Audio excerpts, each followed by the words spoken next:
अस्सलाम वालेकुम to all of you. Welcome to mature words में आज हमारे पास जो टॉप 4 न्यूज़ है उसके बारे में हम बात करेंगे। पहली दो तो पाकिस्तान से है। एक तो चीफ जस्टिस ऑफ पाकिस्तान जो वो चेंज हुए हैं उसके बारे में बात करेंगे। एंड उन्होंने पहले दिन ही जो नए चीफ जस्टिस साहब हैं उन्होंने पहले दिन ही इतना अच्छा काम किया है कि दिल खुश कर दिए। दूसरी जो न्यूज़ है वो है इंडस वाटर ट्रीटी के हवाले से, उसके बारे में बात करेंगे हम। और तीसरी जो न्यूज़ है वो यूएस ईरान रिलेशन के बारे में है, ठीक है। और जो फिफ्थ न्यूज़ है, फोर्थ न्यूज़ है वो है जी हमारे पास यूएस के जो डोनाल्ड ट्रंप हैं फॉर्मर प्रेसिडेंट, उनके बारे में थोड़ी सी न्यूज़ है। और उन्होंने 2020 के जो इलेक्शन है जिसमें जो बाइडन साहब जीते थे और ट्रंप साहब हार गए थे उसके बारे में बात करें। तो आज शुरू करते हैं। पहली जो हमारे पास न्यूज़ है वो इस्लामाबाद से है। बेसिकली सुप्रीम कोर्ट के जो जज है चीफ जस्टिस वो चेंज हुए हैं ऑन 16 सितंबर। तो आज उन्होंने 17 को जो है 16 को जो नए चीफ जस्टिस साहब हैं काजी फायज़ ईसा साहब उन्होंने हलफ लिया था। तो आज 18 है, तो आज यानी कि कल येस्टरडे जो 18 है, तो उन्होंने फिर क्या किया जी कि अपना कोर्ट जो थी उसकी पहली हियरिंग की। And first hearing was very interesting क्योंकि उन्होंने लाइव टीवी पे उन्होंने हेयरिंग्स की हैं। तो आप अभी भी यूट्यूब पे जाके उनकी हेयरिंग्स को सुन सकते हैं। एक्चुअली डेट में थोड़ा सा इस वजह से मसला हो रहा है कि ये आज जब मैं रिकॉर्ड कर रहा हूँ तब 19 तारीख है और जब ये न्यूज़ जो है ये 18 की है बेसिकली। तो आपको ये न्यूज़ सुबह 8 बजे 19 को मिलेगी। तो मॉर्निंग बुलेटिन में इस वजह से डेट का थोड़ा सा इशू अगर हो जाए तो उसमें आपको समझ आइएगा। अच्छा, जो हमारे ये जो नए चीफ जस्टिस साहब हैं ये 29वें चीफ जस्टिस साहब हैं काजी फायज़ ईसा साहब। इससे पहले उमर अताब बंदयाल साहब थे, ठीक है। बंदयाल साहब जो थे वो थे हमारे पास 28वें जो है चीफ जस्टिस। एंड उन्होंने काफ़ी ज़्यादा इम्पोर्टेंट जो फैसले हैं मुल्क की तारीख से वो भी किए हैं, जिनमें इमरान खान साहब का केस है, तो इस वजह से वो काफ़ी इम्पोर्टेंट है। तो ये 29वें हैं जी जो अभी करंटली चल रहे हैं। और 28वें थे उमर अताब बंदयाल साहब, वो रिटायर हो गया। तो दूसरी जो हमारे पास खबर है वो भी इस्लामाबाद से ही है। बेसिकली इंडस वाटर ट्रीटी जो पाकिस्तान और इंडिया के दरमियान है उसके ऊपर जो किशन गंगा प्रोजेक्ट है कि इंडिया जो कश्मीर में बना रहा है, जम्मू कश्मीर में किशन गंगा जो रिवर है जिसे पाकिस्तान में नीलम या झेलम कहा जाता है। इन्हीं के पीछे से बेसिकली किशन गंगा, आगे से ये नीलम है कश्मीर में, जब आज़ाद कश्मीर में आता है, जब पाकिस्तान में एंटर होता है रेस्ट ऑफ द पाकिस्तान इसको झेलम कहा जाता है। तो जो इंडियन साइड है ना झेलम रिवर की किशन गंगा, वहाँ पे इंडिया एक डैम बनाना चाह रहा है। उस डैम को पाकिस्तान ने 2016 में चैलेंज किया था। तो उसी डैम के हवाले से जो इंडस वाटर है ना कमीशन वर्ल्ड बैंक का, उसने सुनवाई सुनी है। कब सुनी है जी? 20 और 21 सितंबर को, यानी कि परसों और उससे एक दिन आगे। तो 20 और 21 सितंबर को ये सुनवाई होनी है इंडस वाटर ट्रीटी के हवाले से। और इस प्रोसेशन को या इस मीटिंग को आपने कंफ्यूज नहीं करना परमानेंट कोर्ट ऑफ आर्बिट्रेशन से, जिसको पीसीए कहा जाता है, permanent court of arbitration. India ने वहाँ पे भी ये मामला उठाया था, लेकिन फिर जुलाई में जब समाअत हुई थी ना, इस कोर्ट ने पाकिस्तान के हक में फैसला दे दिया था। तो इस फैसले को आपने कंफ्यूज नहीं करना यहाँ से। जो इंडस वाटर कमीशन का जो अभी प्रोसेशन होने वाला है, मीटिंग होने वाली है, उसको इससे कंफ्यूज नहीं करना, ठीक है। तो यहाँ पे पाकिस्तान के हक में फैसला दे दिया गया था।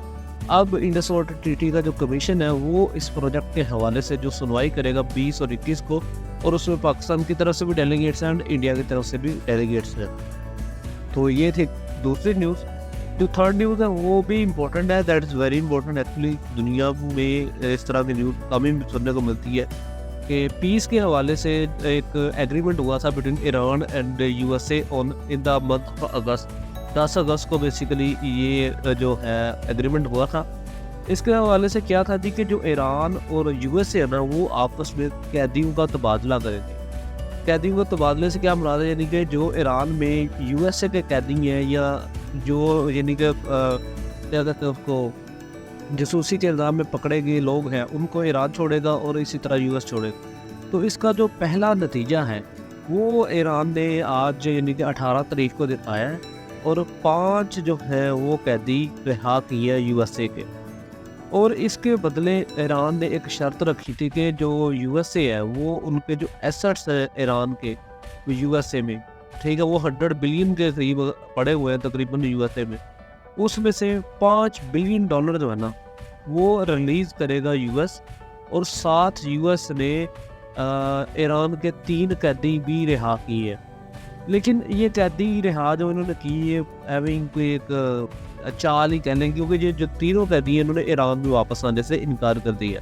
2 कैदी यूएस में ही रहेंगे और 1 कैदी कहीं और जा रहा है। तो ये दिखाने के लिए इंटरनेशनल चाले हैं, जबकि 5 जो यूएस के कैदी हैं वो सारे के सारे वो मुस्लिम हैं।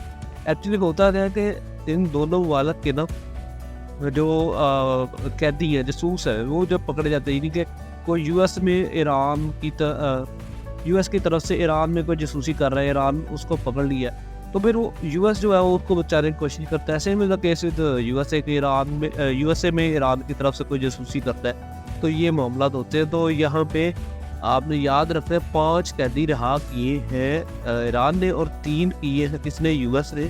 और $5 बिलियन का जो स्वैप हुआ है ना मनी का, ये हुआ है बिटवीन यूएस एंड ईरान, ठीक है।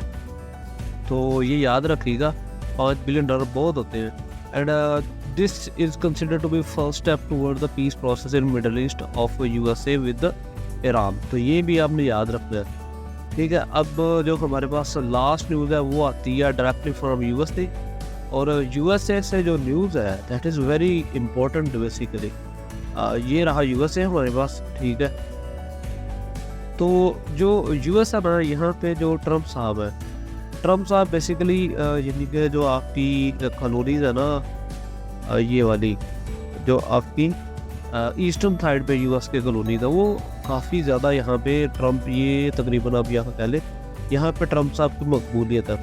तो ट्रम्प साहब जो हैं वो यहाँ से आते हैं। अब ट्रम्प ने एक नया जो चीज़ की है वो आज 18 सितंबर को क्या की है कि 18 सितंबर को ट्रम्प साहब ने बयान दिया है कि 2020 में जो इलेक्शन हुए थे उन पर रिगिंग का जो इल्ज़ाम था वो जानबूझकर लगाते थे, अदरवाइज ही न्यू के इलेक्शन रिग नहीं है या इलेक्शन में कोई मसला नहीं है।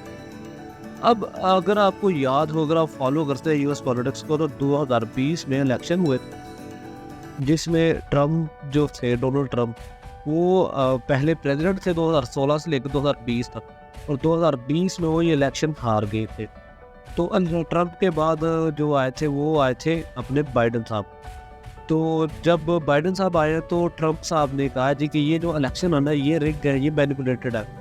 आज उन्होंने बयान दिया है ट्रम्प साहब ने एक मीडिया हाउस को कि ये जो बयान वो देते थे वो जानबूझ कर देते थे, अदरवाइज ही knew that election are genuine and जो वो हार चुके हैं इलेक्शन को, ठीक है। थोड़ी सी मैं एक्स्ट्रा इन्फॉर्मेशन अगर आप बताऊँ तो ट्रम्प जो है ना वो बेसिकली रिपब्लिकन है, ठीक है। और जो रिपब्लिकन है ना उनका जो इंतखाबी निशान है वो टंकी है। अमेरिका में आपको पता है 2 ही बेसिकली जमातें हैं मेन, ठीक है, एक तो रिपब्लिकन है, एक डेमोक्रेट्स है। और जो ट्रम्प है वो रिपब्लिकन है, जबकि जो बाइडन है, ठीक है, जो करंट प्रेसिडेंट है वो डेमोक्रेट्स हैं। और जो डेमोक्रेट्स है उनका जो इंतखाबी निशान है ना वो है एलिफेंट। अब पाकिस्तान और इंडिया जैसे मुल्कों में जो है डंकी, गधा, इसको तो समझा जाता है बड़ा बेवकूफ़ और बड़ी तस्हीह का वेज़ नज़रों से देखा जाता है। बट अमेरिका में एक इम्पोर्टेंट सियासी जमात रिपब्लिकन, जिनका यानी कि हिस्ट्री रही है पूरी, उनका जो इंतखाबी निशान है वो है डंकी, गधा। अब उसकी वजह क्या है, क्योंकि वो समझते हैं कि गधा मेहनत बहुत करता है, इस वजह से वो डंकी करते हैं। जबकि जो डेमोक्रेट्स हैं उनका जो इंतखाबी निशान है वो एलिफेंट, क्योंकि उनके ख्याल में एलिफेंट जो है वो बहुत भारी जानवर होता है और ये मुसीबतों के ख़िलाफ़ खड़ा रहता है। तो this is the whole scenario. ये छोटी सी इंफॉर्मेशन थी, छोटी सी वीडियो है, ठीक है, जिसमें 4 इंपॉर्टेंट न्यूज़ हैं जो कि मैंने आपको बताई है दुनिया में। ये करंट अफेयर और वर्ल्ड अफेयर का बहुत ज़रूरी न्यूज़ थी। Thank you very much for listening. इंशाल्लाह ताला हम फिर मिलते रहेंगे।